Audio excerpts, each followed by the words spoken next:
Ketidaksejahteraan atlet di Indonesia masih menjadi berita yang sangat hangat di kancah masyarakat Indonesia, di mana ketika atlet berjuang dengan darah dan rasa lelah dan bertarung untuk mengharumkan nama bangsa Indonesia, apa yang balas jasa yang diberikan oleh negara terhadap mereka.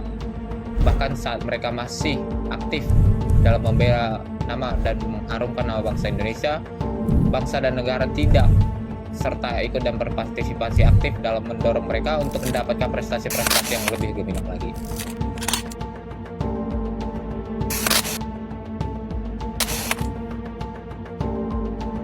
Setelah memberikan banyak medali dan mengharumkan nama bangsa Indonesia di kancah internasional, banyak pensiunan atlet Indonesia yang mengalami kisah pilu untuk menjalani kehidupannya, di mana tidak adanya jaminan dari negara untuk kesejahteraan mereka di masa pensiunnya. Kesenjangan kesejahteraan atlet ini dimulai ketika banyaknya cabang olahraga yang tidak populer di Indonesia. Kesenjangan kesejahteraan para atlet ini dimulai ketika banyaknya atlet yang mengharumkan nama bangsa Indonesia tidak pada cabang olahraga yang populer di masyarakat. Contohnya atlet renang, atlet panjat tebing, dan atlet lainnya. Sementara atlet-atlet yang cabang olahraganya terkenal seperti atlet sepak bola itu sangat digembor-gemborkan dan sangat dibanggakan di Indonesia. Oleh karena sebagai atlet yang berprofesi di dalam cabang olahraga yang tidak populer, sehingga minimnya dukungan daripada pemerintah terhadap cabang-cabang olahraga lain yang hanya berfokus pada cabang olahraga tertentu.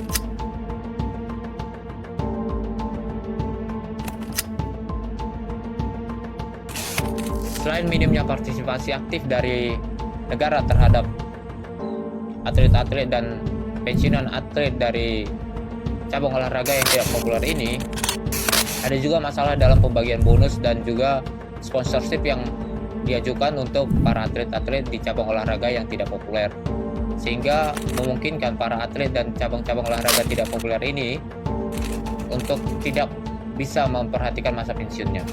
Di negara lain, atau bisa kita lihat di negara-negara Eropa, atlet-atlet itu baik dari cabang olahraga yang populer ataupun tidak populer itu dilindungi dan ada dana pensiun yang disediakan oleh negara, sehingga ada balas jasa dari negara terhadap atlet yang sudah mengharumkan nama bangsa itu sendiri.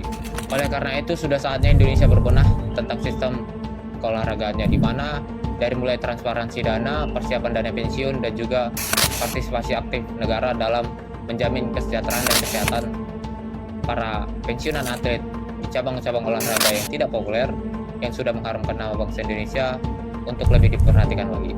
Karena sebelum meminta medali, pastikan dulu kesejahteraan para atletnya. Demikian, terima kasih.